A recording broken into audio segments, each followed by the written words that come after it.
Social media influencer Faizan Ansari చేసిన ఫిర్యాదుతో cockroach Janata party వ్యవస్థాపకుడు అభిజిత్ దీప్కే మరోసారి వార్తల్లో నిలిచారు.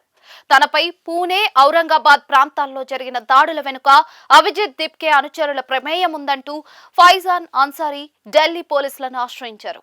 ఈ మేరకు Delhi deputy commissioner of police కార్యాలయంలో లిఖితపూర్వక ఫిర్యాదు సమర్పించిన ఆయన అభిజిత్ దీప్కేపై కఠిన చర్యలు తీసుకుని వెంటనే అరెస్ట్ చేయాలని అధికారులను కోరారు.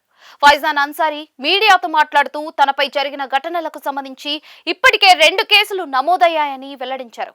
ఈ దాడులు యాదృచ్ఛికంగా జరగలేదని, వీటి వెనుక అభిజిత్ దీప్కేకు చెందిన వ్యక్తుల హస్తం ఉందని ఆయన ఆరోపించారు. ఈ వ్యవహారంపై సమగ్ర దర్యాప్తు చేపట్టి నిజాలు వెలికి తీయాలని పోలీసులను కోరారు.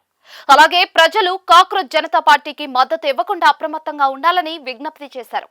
అదే సమయంలో ఢిల్లీలో ఇటీవల జరిగిన పరిణామాలను ప్రస్తావించిన ఫైజాన్ అన్సారీ సామాజిక ఉద్రిక్తతలు తలెత్తకుండా పోలీసులు ముందస్తు చర్యలు తీసుకోవడం అభినందనీయమని పేర్కొన్నారు. చట్ట వ్యవస్థను కాపాడేందుకు పోలీసులు తీసుకుంటున్న చర్యలు ప్రశంసనీయమని ఆయన అభిప్రాయపడ్డారు. ఇక ఈ ఆరోపణలపై స్పందించిన అభిజిత్ దీప్కే వాటిని పూర్తిగా ఖండించారు. తమ సంస్థపై వస్తున్న ఆరోపణల్లో ఎలాంటి వాస్తవం లేదని స్పష్టం చేశారు. తమ సంస్థ ఏ ఒక్క రాజకీయ పార్టీకి అనుకూలంగా లేదా వ్యతిరేకంగా పనిచేయదని, విద్యార్థుల సమస్యలను ప్రభుత్వాల దృష్టికి తీసుకెళ్లడమే తమ ప్రధాన లక్ష్యమని తెలిపారు. అధికారంలో ఏ రాజకీయ పార్టీ ఉన్నా విద్యార్థుల ప్రయోజనాలకే ప్రాధాన్యత ఇవ్వాలని ప్రభుత్వాలను కోరుతున్నామని ఆయన పేర్కొన్నారు.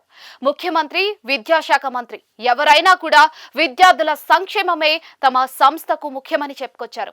రాజకీయ ప్రయోజనాల కోసం తమ సంస్థ పేరును వివాదాల్లోకి లాగడం సరికాదని అభిప్రాయపడ్డారు. ప్రస్తుతం ఫైజాన్ అన్సారీ చేసిన ఫిర్యాదును ఢిల్లీ పోలీసులు పరిశీలిస్తున్నట్లుగా తెలుస్తోంది. ఆరోపణలపై ప్రాథమిక విచారణ అనంతరం తదుపరి చర్యలు తీసుకునే అవకాశం ఉంది. అయితే ఇప్పటి వరకు ఈ కేసులో అభిజిత్ దీప్కేపై ఎలాంటి అరెస్ట్ లేదా అధికారిక చర్య జరిగినట్లుగా పోలీసులు ప్రకటించలేదు. దర్యాప్తు అనంతరం మాత్రమే ఈ వ్యవహారంలో తదుపరి పరిణామాలపై స్పష్టత వచ్చే అవకాశం ఉంది.